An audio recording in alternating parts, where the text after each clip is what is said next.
Hello friends, welcome back to my channel. Friends, पिछली video के अंदर हमने बात की थी प्रोटोकॉल्स क्या होते हैं, जो कि सेट ऑफ रूल्स होते हैं जो दो डिवाइसेस के बीच में डेटा ट्रांसमिशन के लिए यूज में आते हैं।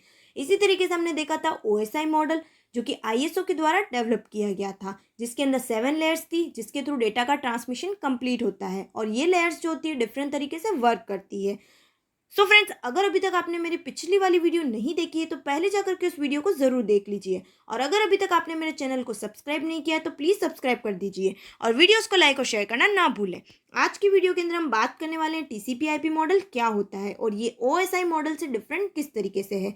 टीसीपी आईपी मॉडल, जिसे कि हम ट्रांसमिशन कंट्रोल प्रोटोकॉल और इंटरनेट प्रोटोकॉल कहते हैं। बेसिकली ओएसआई मॉडल जिसके अंदर 7 लेयर्स होती है, टीसीपी आईपी मॉडल जिसके अंदर 4 लेयर्स है। जो सबसे फर्स्ट लेयर होती है जिसे कि हम नेटवर्क एक्सेस लेयर कहते हैं, ये फिजिकल लेयर और डेटा लिंक लेयर दोनों का कॉम्बिनेशन होती है, यानी ये दोनों लेयर्स मिलकर के नेटवर्क एक्सेस लेयर बनाती है। नेटवर्क लेयर का जो है टीसीपी आईपी मॉडल के अंदर एज ए इंटरनेट लेयर की तरह यूज में लिया जाता है। Transport layer as it is work करती है। और जो हमारे पास में 3 लेयर्स होती है, सेशन लेयर, प्रेजेंटेशन लेयर और एप्लीकेशन लेयर, इन तीनों का कॉम्बिनेशन जो है वो एप्लीकेशन लेयर के थ्रू टीसीपी आईपी मॉडल के अंदर कंप्लीट होता है। यानी टीसीपी आईपी मॉडल जिसके अंदर ओनली फॉर 4 लेयर्स का यूज किया जाता है। एक एक करके हम इनके बारे में डिस्कस करने वाले हैं। फर्स्ट हम बात करते हैं नेटवर्क एक्सेस लेयर की। It is the lowest layer of the TCP IP model, यानी ये टीसीपी आईपी मॉडल के अंदर सबसे लोवेस्ट लेयर होती है। It is the combination of the physical layer and data link layer. ये फिजिकल लेयर और डेटा लिंक लेयर दोनों का कॉम्बिनेशन होती है। यानी फिजिकल लेयर और डेटा लिंक लेयर दोनों की जो भी फीचर्स होते हैं, यानी जो उनकी वर्किंग होती है, उन दोनों को कंबाइन कर दिया जाता है नेटवर्क एक्सेस लेयर के अंदर। फिजिकल लेयर जो कि डेटा को एज अ बिट फॉर्मेट के अंदर ट्रांसमिट करती है, डेटा लिंक लेयर जो कि उनकी फ्रेमिंग कर देती है। तो इन दोनों का कॉम्बिनेशन नेटवर्क एक्सेस लेयर के अंदर होता है।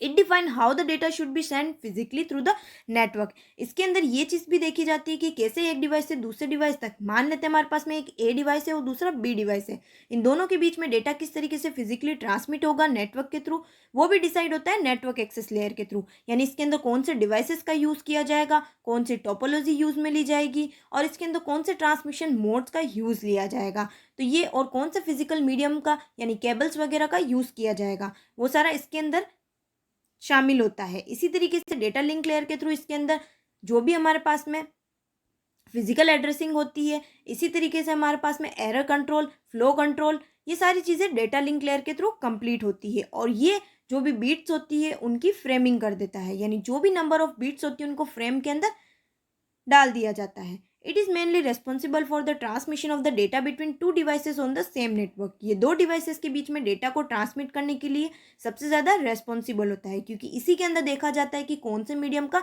यूज़ किया जा रहा है, कौन से ट्रांसमिशन मोड का यूज़ कर रहे हैं, कौन सी टोपोलॉजी यूज़ में ले रहे हैं, ये सारा नेटवर्क एक्सेस लेयर के अंदर इंक्लूड रहता है।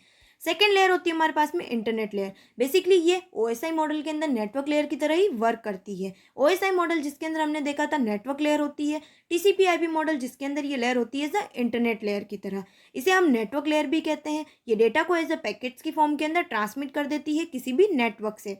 फिजिकल लेयर जिसके अंदर डेटा जो होता है वो बिट्स की फॉर्मेट के अंदर ट्रांसमिट होता है। डेटा लिंक लेयर जिसके अंदर उनकी फ्रेमिंग कर दी जाती है। और इंटरनेट लेयर जिसके अंदर उनको पैकेट्स की फॉर्म के अंदर ट्रांसमिट किया जाता है।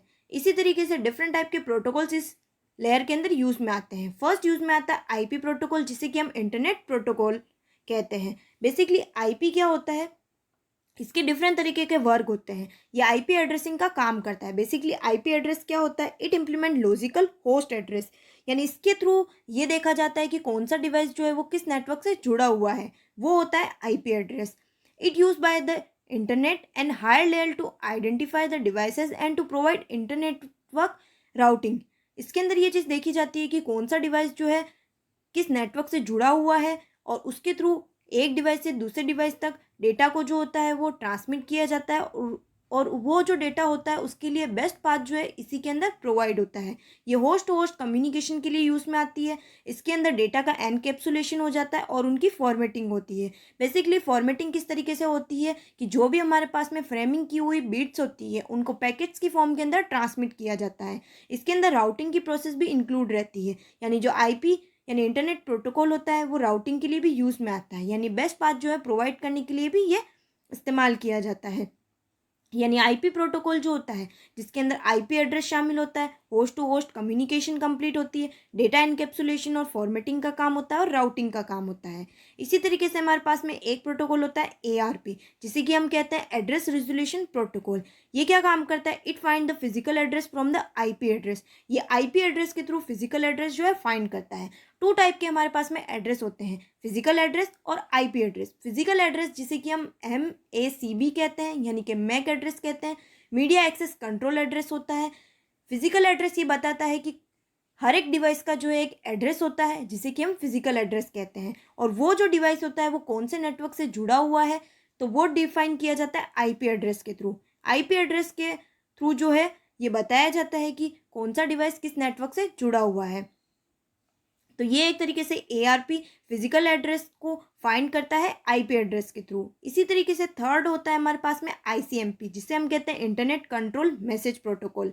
It use by the host और router to send notification regarding datagram protocol back to the sender. ICMP क्या काम करता है? जो भी एरर क्रिएट हो रही है, मान लेते हैं हमने पैकेट्स, जिसे कि हम डेटाग्राम्स भी कहते हैं, उनको हमने सेंड किया है और वो प्रॉपर तरीके से सेंड नहीं होते हैं, मान लेते हैं कोई पैकेट जो है वो लॉस हो गया है या फिर वो जो है रिसीवर के पास में नहीं पहुंचा है, तो एक एक्नॉलेजमेंट के तौर पर सेंडर को ये बताया जाता है कि ये जो है डेटा पैकेट्स अभी तक नहीं पहुंचा है या फिर ये डैमेज हो चुका है।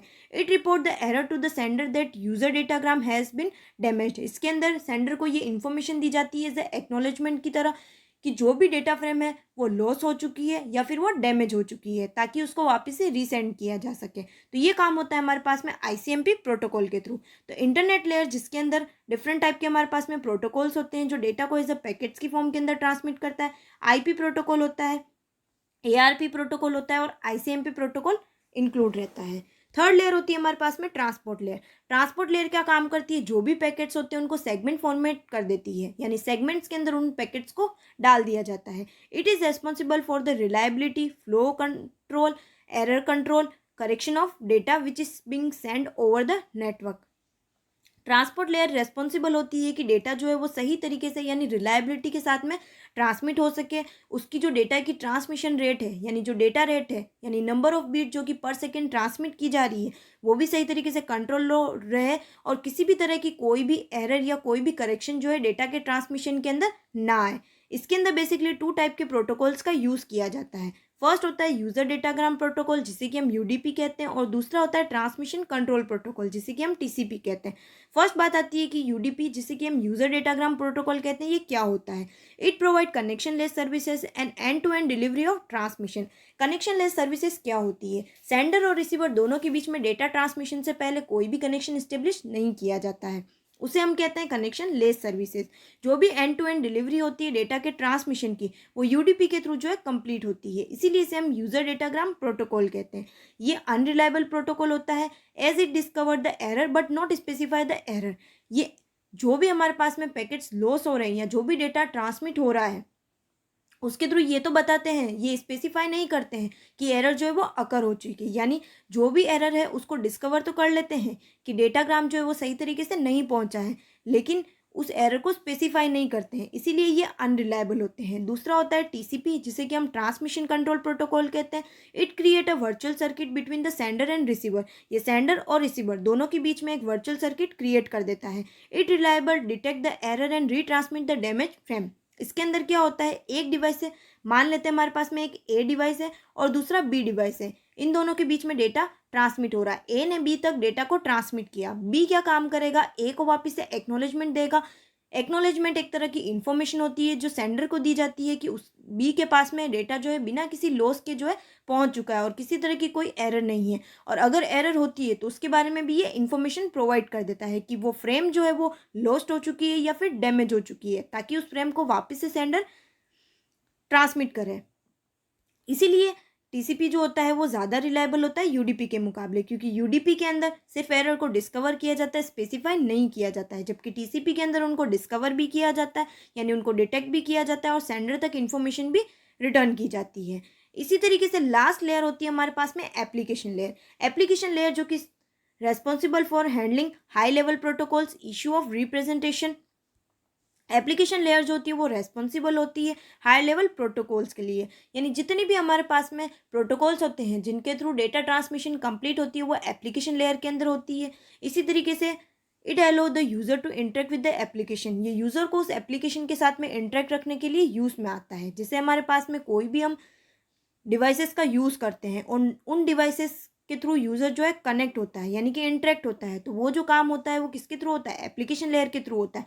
यानी जो भी हमारे पास में एप्लीकेशन सर्विसेज होती है उनको यूज़र जो है वो रिलायबिलिटी के साथ में एक्सेस कर सके, उसके लिए एप्लीकेशन लेयर जो है यूज़ में आती है। इसके अंदर डिफरेंट टाइप के प्रोटोकॉल्स का यूज़ किया जाता है, जैसे HTTP प्रोटोकॉल होता है जो कि क्लाइंट और सर्वर दोनों के बीच में डेटा ट्रांसमिशन के लिए यूज़ में आता है।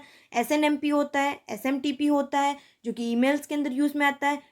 DNS होता है जिसे डोमेन नेम सिस्टम कहा जाता है। टैलेंट होता है, FTP होता है जो कि फाइल ट्रांसफ़र के लिए यूज़ में आता है। ये डिफरेंट टाइप के प्रोटोकॉल्स होते हैं जो कि डेटा ट्रांसमिशन के लिए यूज़ में आते हैं।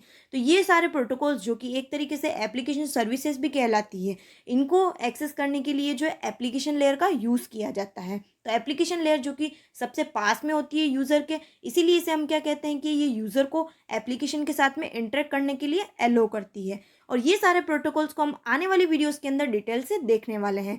तो एक बार हम रिवाइज कर लेते हैं कि इसके अंदर 4 लेयर्स होती है। फर्स्ट लेयर होती है नेटवर्क एक्सेस लेयर जो कि फिजिकल लेयर और डेटा लिंक लेयर दोनों का कॉम्बिनेशन होती है, यानी डेटा को बिट्स फॉर्मेट के अंदर ट्रांसमिट करना, उनकी फ्रेमिंग करना, एरर कंट्रोल, फ्लो कंट्रोल, कौन से टोपोलॉजी है, कौन से डिवाइसेस है, कौन सी केबल्स का यूज़ आ रहा है, कौन से ट्रांसमिशन मोड का है, वो नेटवर्क एक्सेस लेयर के अंदर होता है। इंटरनेट लेयर जो कि डेटा को पैकेट्स की फॉर्म के अंदर ट्रांसमिट करती है, इसके अंदर डिफरेंट टाइप के प्रोटोकॉल्स इंक्लूड रहते हैं जो अपनी अपनी वर्किंग को परफॉर्म करते हैं। ट्रांसपोर्ट लेयर जो कि डेटा की रिलायबिलिटी के लिए, डेटा के करेक्शन के लिए यूज़ में आती है और एक तरीके से सेंडर को ये भी स्पेसिफाई करती है कि कौन सी एरर जो है वो अकर हो रही है। इसी तरीके से लास्ट लेयर होती है एप्लीकेशन लेयर जो कि प्रेजेंटेशन लेयर, सेशन लेयर और एप्लीकेशन लेयर तीनों का कॉम्बिनेशन होती है। सेशन लेयर के थ्रू जो भी वर्क होता है वो इसी लेयर के अंदर किया जाता है, यानी सेशन का मेंटेनेंस करना, उसको ऑन करना, ऑफ करना, और इसी तरीके से जो भी इंक्रिप्शन की टेक्नोलॉजी यूज़ में आ रही है, यानी जो भी डेटा को सिक्योर रखा जाता है वो भी इस एप्लीकेशन लेयर के अंदर ही शामिल होता है। इसी तरीके से ट्रांसलेशन, यानी जो भी सिंटेक्स लेयर की तरह वर्क करती है वो एप्लीकेशन लेयर के अंदर ही इंक्लूड होती है। इसी तरीके से कंप्रेशन जो होता है वो भी इसी के अंदर शामिल होता है। तो जो भी हमारे पास में सेशन लेयर की वर्किंग होती है, प्रेजेंटेशन लेयर की वर्किंग होती है और एप्लीकेशन लेयर की वर्किंग होती है, वो एप्लीकेशन लेयर के अंदर ही इंक्लूड होती है। और इसी तरीके से हमने देख लिया है कि TCP के अंदर 4 लेयर्स होती है और OSI के अंदर 7 लेयर्स होती है। सो फ्रेंड्स, अगर अभी तक आपने मेरे चैनल को सब्सक्राइब नहीं किया है तो प्लीज़ सब्सक्राइब कर दीजिए और वीडियोस को लाइक और शेयर करना ना भूलें। Thank you.